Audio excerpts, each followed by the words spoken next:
تو اس لیے یہ قیامت کے دن سواریاں ہوں گی۔ اور فرمایا نبی کریم صلی اللہ علیہ وسلم نے کہ قربانی خوشی اور رغبت کے ساتھ کیا کرو، کیونکہ جس آدمی نے اپنا قربانی کا جانور قبلہ رخ کر کے ذبح کیا تو اس کا خون اور بال قربانی کرنے والے کے لیے قیامت تک محفوظ کر دیے جاتے ہیں۔ یہ خون اللہ تعالیٰ کے لیے زمین پر گرتا ہے، اس میں خرچہ تھوڑا ہے مگر ثواب بہت زیادہ ہے۔ اور فرمایا کہ قربانی دل کھول کر کرو، اور پھر اللہ تعالیٰ سے خون بہانے کے بعد دعا کرو قبول ہونے کی، اللہ تعالیٰ اس کو تو قبول فرما۔ میرے بھائیوں، یہ اللہ کے ہر کام کے اندر بڑی بڑی حکمتیں ہیں۔ جو آدمی نماز میں وقت گزارتا ہے اس وقت کا بدلہ اللہ دوسرے وقت میں عطا فرما دیتے ہیں۔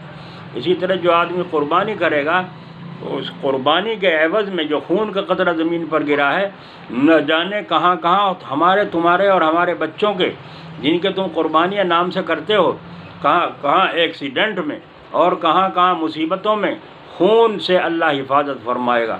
تو اللہ کی ہر کام حکمت سے بھرا ہے، ہم تو اللہ کے حکم کو پورا کریں، پھر دیکھیں وہ اپنی رحمت اور اپنی قدرت سے اپنے وعدے پورے فرماتا ہے۔ ہم نے قربانی دینی چھوڑ دی، اس لیے ہم ذلت کے گڈھوں میں گرتے چلے جا رہے ہیں۔ جی آج دوسرے کو بھلائی کی بات بتانا مشکل ہو گیا، برائی سے روکنا مشکل ہو گیا، تو بتاؤ پھر ہر آدمی برا بن گیا۔ جی بعد نے فرمایا کہ اگر ہمارا پڑوسی ہم سے بدتمیزی کرتا ہے اور ہمیں ناحق ستاتا ہے، اس میں بھی قصور ہمارا ہے۔ کیوں؟ اگر ہم اس کو صحیح راستے کی سمجھ دیتے اور اس کو علم اور عمل کی دعوت دیتے تو وہ بھی تمہارے جیسے دیندار ہو جاتا، وہ تمہارا خیال کرتا، تم نے اس کا خیال نہیں کیا، اس لیے وہ تمہارے اوپر بچھو کے مانند مسلط ہے۔ اسی لیے کسی نے کہا ہے یہ اعمال بد کی ہے پاداش ورنہ، یہ اعمال بد کی ہے پاداش ورنہ، کہیں شیر بھی جوتے جاتے ہیں حل میں، کہیں شیر بھی جوتے جاتے ہیں حل میں۔ شیر حل میں نہیں جتتا، لیکن یہ بد اعمال کی خرابی کی وجہ سے آج شیروں کو حلوں میں جتنا پڑ رہا ہے اور ذلیل ہونا پڑ رہا ہے۔ اللہ ہمیں ہمارے قدموں کو صحیح راہ کی طرف لوٹا دے، جس پر ہمارے بڑے چلے ہیں اسی راستے پر ہمیں بھی چلنا ضروری ہے۔ ایک صحابی نے کہا کہ گھیا اللہ کے رسول صلی اللہ علیہ وسلم بہت مرغوب رغبت کے ساتھ کھاتے تھے۔ صاحبزادے نے یوں کہہ دیا ہمیں تو اچھا لگتا نہیں گھیا، تو وہ صحابی مرتے دم تک ان سے نہیں بولے کہ تجھے اچھا نہیں لگتا اور میں تو حدیث بیان کروں تو اس پر اعتراض شروع کر دے۔ دیکھیے کیسا جذبہ تھا اللہ کے نبی کا اور اسلام کا اور اللہ کے رسول کی بات کا۔ تو گھیا کے متعلق تو کوئی ایسی بات نہیں تھی کہ کوئی شرک ہو گیا تھا، لیکن ان صحابی کو گوارا نہیں تھی کہ میرے محبوب کی بات کو میرا بیٹا یوں کہے۔ تو معلوم ہوا اولاد سے زیادہ محبت ان کو آپ صلی اللہ علیہ وسلم سے تھی، اسلام سے تھی۔ آج دیکھ لو کیا حال ہوا جا رہا ہے، نہ بقرعید کا پتہ، نہ چاند دکھنے کا پتہ۔ چند لوگ ہیں جن کے دلوں میں پیٹوں میں درد اٹھ رہا ہے، وہ پریشان پھر رہے ہیں، کوششیں کر رہے ہیں۔ بہرحال تو قربانی کے متعلق ہے، قربانی ہی کرنا ضروری ہے، خون بہانا ہی ضروری ہے۔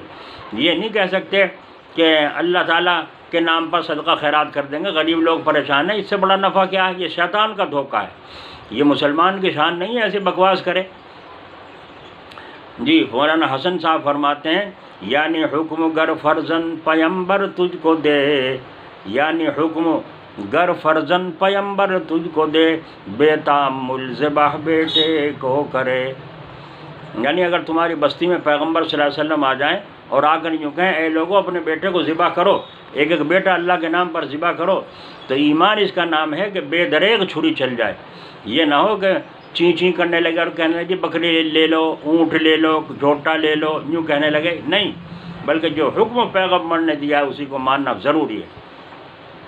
تو یعنی حکم گر فرزن پیمبر تجھ کو دے، بے تامل ذبح بیٹے کو کرے، اور ذبح بیٹے کا جو مشکل جان کر، بز کی قربانی پہ تو باندھے کمر۔ بکری کرنے لگے بیٹے کے بجائے یا اونٹ کرنے لگے، تو فرمایا بز کی قربانی پہ تو باندھے کمر، تو کہاں اور نور ایمانی کہاں، تو کہاں اور نور اسلامی کہاں۔ پھر کہاں کا ایمان رہ گیا؟ پیغمبر تو کہہ رہا بیٹے کو ذبح کرو، یہ کر رہا بکری، یہ کر رہا ہے اونٹ، تو کہیں کا نام رہ گیا؟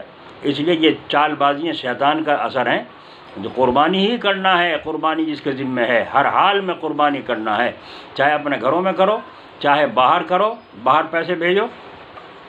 ایک بات پہلے بھی میں نے عرض کی تو پھر کہہ رہا ہوں، جس کا حصہ مثلا مثال کے طریقے سے 2000 میں پڑ رہا ہے ایک حصہ، یا بکرا لیا ہے اس نے جی 10,000 کا، تو 10,000 کا بکرا ہے، 100 روپے اور بڑھا دو، وہ 100 روپے مدرسوں میں دو۔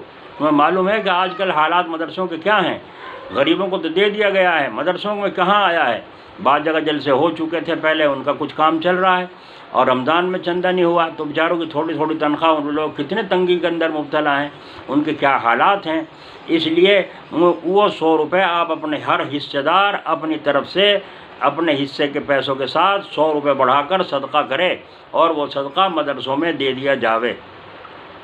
اس بہانے سے آپ کا صدقہ مدرسوں میں پہنچ جائے گا، کیونکہ کھال تو اب لی نہیں جاتی اور نہ وہ فروخت ہوتی ہیں، اس لیے دین کا نقصان نہ ہو۔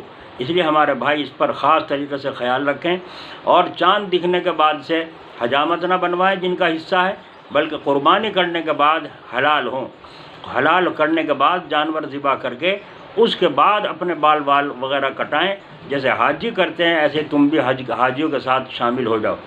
اور اللہ تعالیٰ توفیق دے تو یہ 9 کے 9 روزے رکھو، جس نے رکھے ہیں، یہ رکھ رہے ہیں بہت سے لوگ، اور ورنہ تو 9 تاریخ کا عرفے کا روزہ جو جمعہ کے دن پڑتا ہے، جمعہ کے دن سے تکبیر بھی شروع ہو جائے گی، جس کو تکبیر تشریق کہتے ہیں، اللہ اکبر لا الہ الا اللہ واللہ اکبر وللہ الحمد۔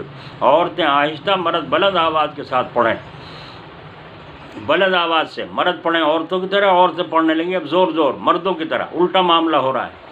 اس لیے اس تکبیر کو یاد کریں، یہ جمعہ کے دن فجر سے شروع ہوگی، 13 تاریخ کی عصر تک رہے گی۔ اور اسی طریقے سے یہ قربانی کے متعلق جو عرض کیا گیا ہے کہ اس دن 9ویں تاریخ عرفے کا دن کہلایا جاتا ہے، یعنی ہمارے نزدیک وہ تاریخ عرفے کی ہوتی ہے جب حاجی عرفات میں اللہ تعالیٰ سے لو لگاتے ہیں، تو ہم بھی دعاؤں میں مشغول ہو کر ان کے ساتھ شامل ہو جاتے ہیں۔ تو 9ویں تاریخ کا روزہ رکھنے کی کوشش کریں۔ اور اسی طریقے سے عید کے دن صبح کو کچھ نہ کھائیں، فجر کی نماز سویرے سے پڑھیں، نماز سے پہلے کچھ نہ کھائیں۔ عید کے دن میٹھی چیز کھا کے جانا سنت ہے، بقرعید میں آ کے کھانا سنت ہے۔ تو اس طریقے سے قربانی کے گوشت وغیرہ سے کھائیں جی۔ اور بعض علماء نے یوں بھی فرمایا کہ اگر کوئی آدمی صبح کو کچھ نہ کھائے، نہ بیڑی پیے، نہ پانی پیے، بس اپنے قربانی کا گوشت ہی کھائے، تو اس میں جو ہے اتنی دیر کا اور تھوڑی دیر کا رکنا، اللہ تعالیٰ اس کو کتنا ثواب دیتے ہیں کہ 60,000 برس کی نفلی عبادت کا ثواب اس آدمی کو ملے گا جو اتنی دیر کی قربانی کرے، اس تبرک کو پیٹ میں جانے کے لیے۔ اللہ تبارک و تعالیٰ اپنے فضل سے توفیق عطا فرمائے، اور یہ قربانی کا عمل جو ہے بڑا مبارک قربانی کا عمل ہے، اللہ تعالیٰ توفیق دے، اور دعا کرو اللہ سارے ملک میں امن و امان رکھے اور حفاظت فرمائے۔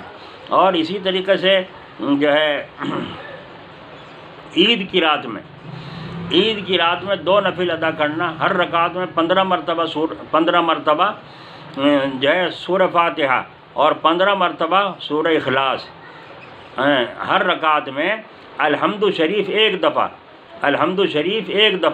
اور 15 دفعہ قل هو اللہ شریف، اور دوسری رکعت میں بھی 15 دفعہ الحمد شریف کے بعد قل اعوذ برب الفلق، تیسری رکعت میں الحمد شریف کے بعد 15 مرتبہ قل اعوذ برب الناس، اس کو پڑھے، پھر سلام پھیر کر 3 مرتبہ آیت الکرسی اور 15 مرتبہ استغفار کرے، پھر جو چاہے دعا مانگے، چاہے دنیا کے لیے ہو یا آخرت کے لیے ہو، اللہ تعالیٰ اس کی دعا کو قبول فرمائیں گے۔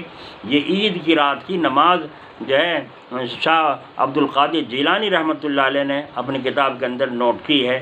اللہ تعالیٰ ہمیں توفیق نصیب فرمائے اور ہمیں اس کے پر عمل کا جذبہ اور شوق نصیب فرمائے۔